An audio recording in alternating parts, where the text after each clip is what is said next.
Aujourd'hui, l'assassinat de Robert Kennedy. L'assassinat de Robert Kennedy, sénateur américain de l'État de New York, eut lieu peu après minuit, le 5 juin 1968, à Los Angeles, en Californie. Robert Francis Kennedy, ancien procureur général des États-Unis et frère de John Fitzgerald Kennedy, qui était le 35e président des États-Unis, assassiné en 1963, fut abattu à l'issue d'une réception organisée à l'hôtel Ambassadeur pour célébrer sa victoire à la primaire démocrate à la présidence des États-Unis dans l'État de Californie en vue de l'élection présidentielle de novembre 1968. Mortellement blessé, il meurt le lendemain 6 juin au Good Samaritan Hospital.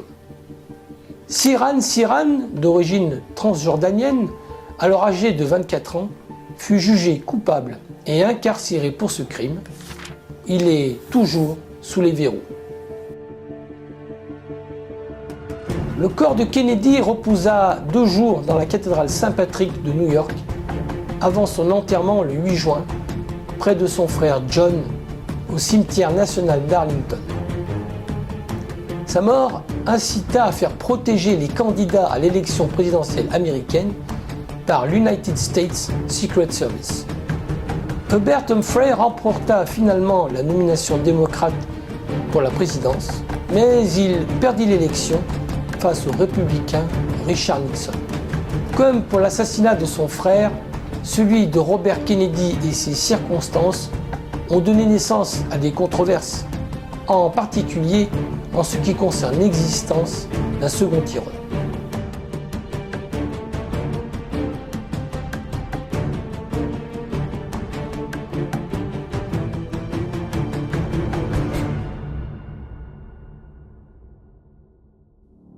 Robert Francis Kennedy fut procureur général des États-Unis de janvier 1961 au 3 septembre 1964, date à laquelle il démissionna pour participer à l'élection au Sénat des États-Unis.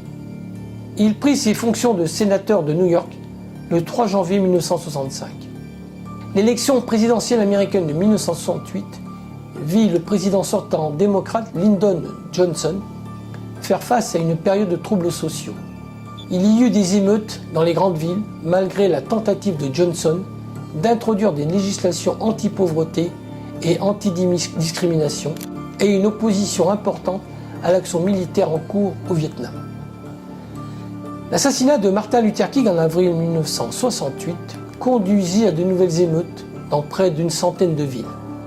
Robert Kennedy décida alors de se présenter aux primaires du Parti démocrate le 16 mars 1968 afin de devenir le candidat à la présidence des États-Unis.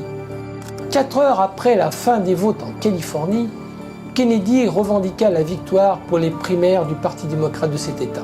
À environ minuit et quart, il s'adressa à ses partisans de campagne à l'hôtel Ambassadeur dans le district du Mid Wilshire à Los Angeles, en présence notamment de son épouse Ethel et de son beau-frère et directeur de campagne Stephen Smith.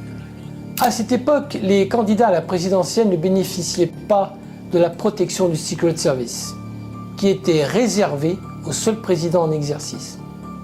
La sécurité de Kennedy n'était assurée que par l'ancien agent du FBI, William Barry, et par 2 gardes du corps personnels, anciens athlètes professionnels. Kennedy avait prévu de marcher à travers la salle de bal lorsqu'il aurait fini son discours vers un autre regroupement de partisans ailleurs dans l'hôtel. Cependant, les journalistes voulaient une conférence de presse.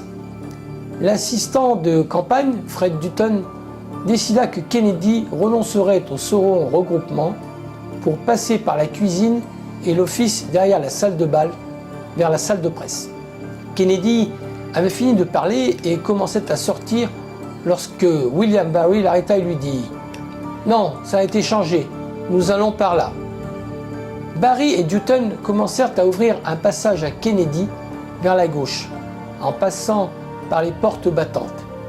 Et Kennedy, encerclé par la foule, suivit le maître d'hôtel Carl Hooker vers une autre sortie. Kennedy s'était tourné sur sa gauche et serrait la main au garçon de table Juan Romero lorsque Sirhan Sirhan arriva et tira à maintes reprises sur Robert Kennedy avec ce qui serait plus tard identifié comme un revolver Iver Johnson de calibre 22.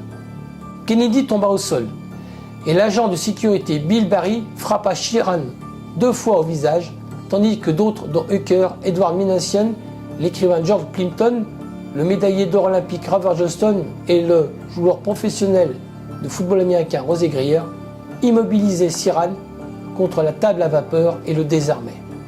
Les journalistes et les photographes se précipitèrent vers la zone, ce qui contribua au chaos. Saisi par le photographe de Life Bill Epridge et Boris Yao du Los Angeles Times, ce moment est devenu l'image emblématique de l'assassinat. Après plusieurs minutes, l'assistance médicale arriva et mit Kennedy sur une civière. Kennedy fut transféré à plusieurs pâtés de maison de là, à l'Hospital of the Good Samaritan. L'intervention chirurgicale débuta à 3h12 du matin et dura 3h40. 10h30 plus tard, le mercredi à 17h30, le porte-parole de Kennedy, Frank Mankiewicz, annonça que les médecins étaient préoccupés par son état, celui-ci demeurant extrêmement critique. En dépit de la neurochirurgie pratiquée au Good Samaritan Hospital, Kennedy expira à 1h44 du matin, près de 26 heures après l'attentat. Senator Robert Francis Kennedy died at 1:44 a.m. today, June 6, 1968.